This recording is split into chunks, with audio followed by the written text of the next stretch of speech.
In 1631, at 2 in the morning, 237 people in a small Irish village called Baltimore woke up to screaming. Pirates from North Africa were kicking down their doors. They dragged men, women and children out of their beds, chained them in the streets while their homes burned. Before sunrise, every single one of them was on a ship heading to Algiers. Among them was a young woman named Joan Broadbrook. She had never left her village, never imagined that men from a world she didn't know existed would come for her in the middle of the night. 3 weeks later, Joan was standing on a platform in a slave market in Algiers. On display for buyers, they circled her like merchants inspecting livestock. They squeezed her arms, ran their hands down her body, examined her like she was property, because now she was. She was worth about 8 oxen, less than what a good horse would cost, and Joan wasn't an isolated case. Between 1530 and 1780, over 1 million Europeans were captured and sold as slaves in North Africa and the Ottoman Empire. Spanish, Italian, French, even people from places as far north as Iceland and Ireland. This is the story Europe decided to forget, because admitting it meant admitting that for 250 years, the Mediterranean was a slaughterhouse where Europeans were the merchandise. And what happened to the women once they reached the harems? That's what no one wants you to know. If you're new here, subscribe and hit the like button. This channel uncovers the brutal stories that history buried. To understand what happened to Joan and millions like her, you need to understand who took them. The Barbary pirates weren't random criminals. They were state-sponsored predators operating from bases in Algiers, Tunis, Tripoli, and Salé. The Ottoman Empire backed them directly. Every slave sold meant tax revenue for the Sultan. This wasn't piracy, it was an industry. Their fleets would sail toward European coasts, sometimes 30 ships at once. They attacked at night or at dawn when villages were defenseless. They took everything they could carry: gold, silver, food, but their main target was always people, because a person could be sold over and over again. Think about that for a moment. To these corsairs, you weren't a human being. You were an investment, a renewable resource, something to be captured, sold, used, and sold again until there was nothing left. In 1627, they reached Iceland, the northernmost point of Europe. 400 people were captured from an island most Europeans didn't even know existed. Imagine being an Icelandic farmer, waking up to men speaking Arabic breaking down your door. Men from a continent you couldn't even point to on a map. In 1544, the corsair Hayreddin Barbarossa attacked the Italian coast and captured 7,000 people in a single summer. 7,000. That's not a raid, that's a harvest.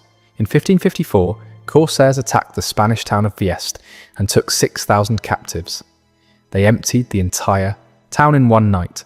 These weren't random attacks, they were coordinated military operations with specific targets: young women and children, because they brought the highest prices in the markets. Now imagine living on the coast of Spain or Italy during this period. Every night you went to sleep wondering if tonight was the night, if you'd wake up to screaming, if by morning you'd be in chains on a ship heading to a world you couldn't imagine. For 250 years, that was reality. Entire coastal villages were abandoned. People moved inland, away from the sea, away from the reach of the corsairs. Watchtowers were built along every Mediterranean coast to spot incoming ships.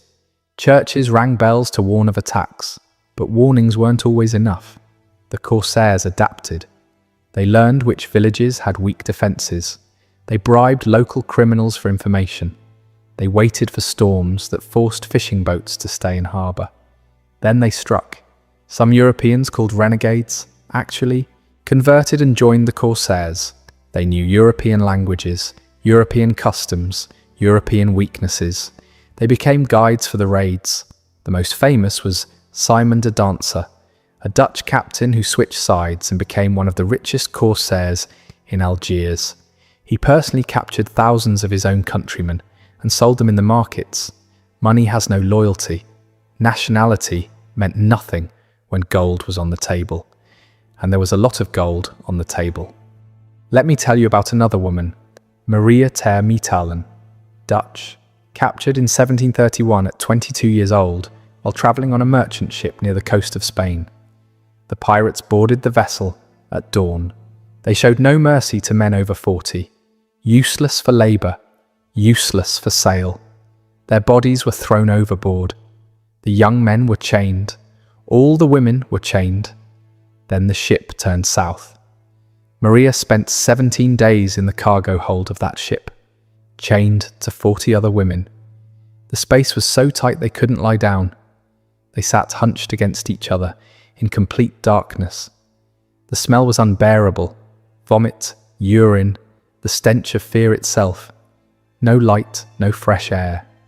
Just the sound of the ship creaking and other women crying in languages she didn't understand. Some women died during the crossing.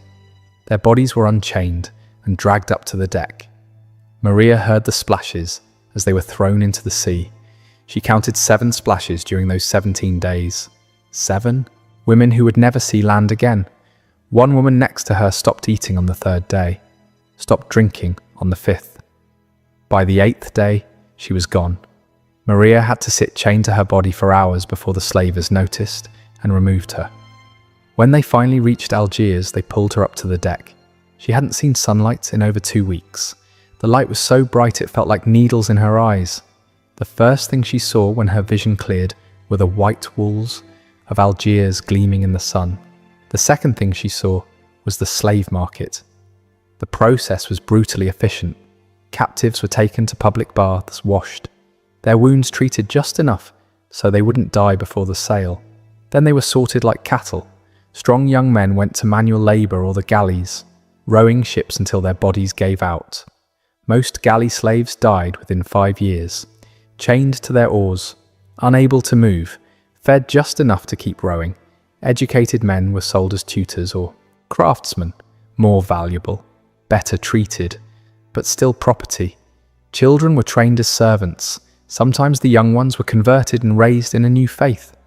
They would grow up never knowing where they came from, never knowing their real names. Women over 35 went to domestic work, cooking, cleaning, the invisible labour of wealthy households. But young women between 15 and 30, they were the most valuable merchandise in the entire market. They were destined for harems. Before the sale came the inspection. Women were taken to an elevated platform in the centre of the market. Potential buyers walked around examining them. They squeezed their arms and legs to check for strength, pulled open their mouths to inspect their teeth, examined every inch of their skin for diseases or defects. And in many markets, especially in Algiers and Tunis, women were put on full display for inspection. Nothing hidden, nothing left to imagination. Buyers ran their hands over bodies that didn't belong to them, touched whatever they wanted to touch. A French friar named Pierre Dan worked rescuing Christian captives in Algiers in 1634. He documented what he witnessed in the markets. He wrote that Christian women were put on full display in public squares, inspected like animals. Buyers touched them everywhere to verify their health. The young women cried, but any resistance was met with immediate beatings. The slavers would strike them until they learned that resistance was useless. This wasn't hidden. It happened in broad daylight, in public squares, witnessed by thousands, completely legal, completely accepted. Now imagine being Joan Broadbrook standing on that platform, a young woman from a tiny Irish village where she knew everyone by name, where her biggest worry had been whether the harvest would be good, where she'd never been touched by any man. Now she was being examined by strangers speaking a language that sounded like noise to her. Their hands on her body, their eyes evaluating her worth. She was sold to a Turkish merchant named Ahmed for the price of 8 oxen. She had no idea what that meant. No idea that Ahmed already owned 7 other slaves. No idea that her life as she knew it was over forever. The journey from Algiers to Istanbul took 6 weeks. Joan was kept in the cargo hold of another ship, this time with 20 other European women. Italians, Spanish, French, Greek. None of them spoke English. Communication was impossible. But fear needed no translation. They all knew what awaited them. They'd heard the stories. The women who had survived tried to explain with gestures what to expect. Their hands mimed things that words couldn't carry. When they arrived in Istanbul, they were taken directly to Ahmed's house. The other slaves immediately took Joan. They removed her European clothes and burned them. Everything she had from her old life, gone in smoke. They bathed her in perfumed water, dressed her in Ottoman clothing. She didn't recognize herself. That night, Ahmed visited her room. Joan had never been with a man. She'd never been alone with a man who wasn't family. In her village, such things happened after marriage. With someone you chose, with someone who spoke your language and knew your name. Ahmed spoke no English. He didn't need to. Years later, Joan managed to send a letter to her family in Ireland, one of the only first-hand accounts we have from a captured Irish woman. In it, she wrote that she could not describe what she suffered that first night, only that she wished for death 1,000 times. But death did not come, and every night after was the same. That was the reality of the harem. Not silk cushions and perfumed gardens, not the romantic paintings European artists created without ever seeing what they painted, not exotic luxury, captivity, forced submission, survival, and the psychological torture of knowing this was forever. There was no rescue coming, no army marching to save them, no hope of seeing home again. Just endless days turning into endless years. Some women went mad. They screamed at walls, talked to people who weren't there. The other slaves would restrain them until they exhausted themselves. The ones who couldn't be controlled were sold or simply disappeared. Others found ways to survive inside their own minds. They created routines, small rituals that gave structure to formless days. They remembered songs from home, recipes their mothers made, the sound of rain on thatched roofs, anything to hold on to who they had been. But most simply went numb. It was easier that way. The daily life of a slave depended entirely on who owned her. But patterns were universal. First, all Christian slaves were pressured constantly to convert. Conversion didn't make them free. They remained property. But it slightly improved their status within the household. Those who resisted were punished. Beatings, food deprivation, isolation in dark rooms for weeks at a time. Second, they were forced to learn the local language, Turkish or Arabic, depending on where they ended up. Those who learned quickly received slightly better treatment. Those who couldn't or wouldn't were considered stubborn, rebellious. They were punished more severely until they learned or broke. Third, and this is crucial, no European slave had legal rights. She could not testify in court, could not own property, could not refuse her owner anything, could not leave the house without permission. She was, in every legal sense, an object, a thing. Property with no more rights than a chair or a carpet. Most ended up in one of three situations: brutal domestic work, cleaning, cooking, childcare, 16-hour days with no rest, frequent punishments for minor mistakes. A burned meal could mean a beating. A broken dish could mean no food for days. These women rarely saw the outside of the house. They aged rapidly. When they could no longer work, they were sold to poorer buyers or simply abandoned in the streets. Concubinage? If the woman was young and attractive, her owner used her whenever he wanted. In wealthy households, there were multiple concubines. They competed against each other for attention and favors. If a concubine gave birth to a son, her status improved. She might even gain some small freedoms, but daughters were worth less. Too many failures, and she'd be sold or demoted to domestic work. Resale. Many slaves were bought and sold multiple times throughout their lives.